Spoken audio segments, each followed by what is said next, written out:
Hey there, YouTube. Recording this one on a Saturday. A little bit off on this one scheduling-wise, but hopefully those of you that got a chance to see it enjoyed the live stream on Friday night into Saturday morning. Amish Dave Archer and then Steve from the Insert Revolution podcast both joined me at different times during the episode, and then Steve hung out with me towards the end. We had a lot of fun chatting with the chat and talking about a lot of different hobby topics. I also released kind of a impromptu video on Friday, which has been well received so far, about the whole Vegas Dave thing. I use that kind of a launching off point to talk about, negativity in the hobby, that kind of topic, and also the one area that I think could be a real threat to the hobby economy, as I like to coin it, to separate it from the hobby in general. I don't think there's really many threats to the hobby in general, other than time and the interest of kids in the long term, but that's a different discussion for a different day. But as far as the hobby economy is concerned, there's definitely some threats out there, and I present one of them for you, and I definitely am open to feedback on that. This week was moderate. There's a couple of different packages here. We got a couple of different cards that I definitely enjoyed picking up, so I'll show those to you. So first of all is a pair of these, 2021-2022 Upper Deck Hockey, the Dazzlers of Tiger Seguin. So this is the orange version. So in previous mail days, you may have seen that I got the green and then I believe the blue as well. So that comprises the 4 different ones.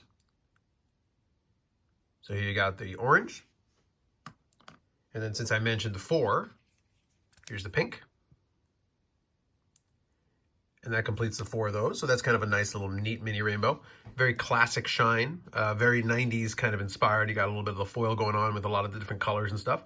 Great looking cards. I just thought it'd be kind of fun. I don't specifically collect Seguin, but when I can see some neat cards that Seguin is in that I can pick up, I still like picking up some random Dallas Stars stuff.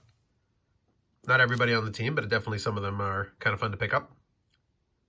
Jamie Benn is still the main side PC, but this stuff like this is always enjoyable to pick up. So that completes the 4 of those. I'll show off the rainbow at some point in the near future. Next one, 2007, 2008 Fleer Ultra, and this is the Ice Medallion variation.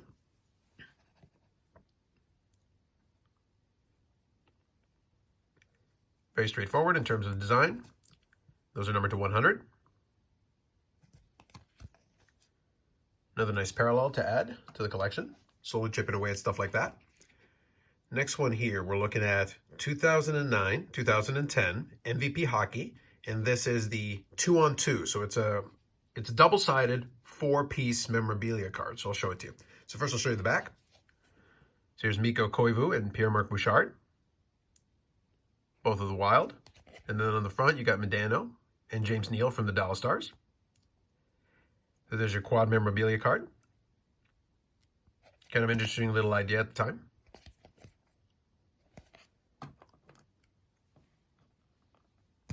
Okay, next one here is going to be 2001, 2002 Parkhurst series. So this is when they did kind of they brought back the Parkhurst brand through in the game. And this is the regular jersey card from that. Nice design. You got a simple window with it. You got kind of the faux jersey design here. Design-wise, it looks interesting. So game used jersey, it's labeled appropriately. Unnumbered, because in the game wasn't into that whole numbering the cards thing. But most of these print runs were under 100. I'd have to double check this one, but I know for sure this one was under 100 as well. Simple swatch, simple card. Nice and clean design. Good stuff. Bolstering the memorabilia side of the collection as well.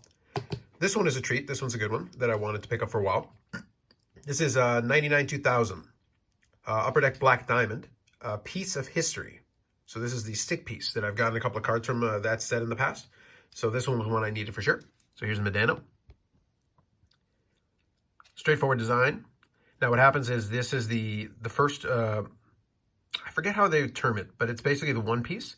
And then there's another one where they change the photo here, and then they've got 2 stick pieces here, and then there's a third one with 3 stick pieces. It's 1 of 1.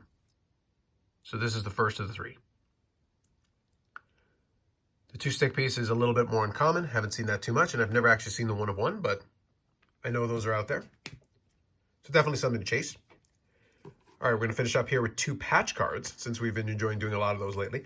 This is not my favorite design from these guys, but it is an interesting one. So this is 2015-2016 Leaf Ultimate Hockey. And this is the Ultimate Memorabilia patch card. So I'll show that to you. So it's a 3-color memorabilia piece, 3-color patch.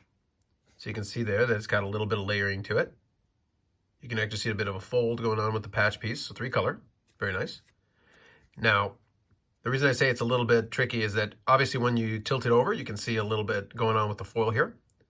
It's an intricate design, but it's one of those things where it's kind of hard to see. Like if you put it up front like that, it kind of looks dull. So you got to kind of play with the light a little bit in order to get the effect. It is an interesting decision. Fair bit of foil there on the front. The other thing is also from a design perspective. It is out of 12 as well. I will mention that. There's a couple of variations that are numbered to different amounts.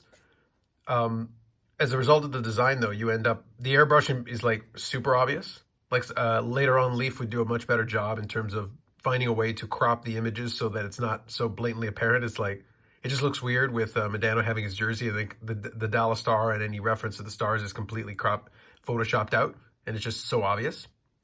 So that's why I say not exactly my favorite design by them, but nonetheless, a 3-color patch piece, game used. That's cool. Okay. And then the last one here. All right, the last one included in this mail day is kind of a fun one as well. This one is another addition to the Ultimate Memorabilia collection. So we've been getting a bunch of these lately slowly from time, but this is one of the more obscure ones, one of the rare ones, I should say. So this is from 2006, 2007.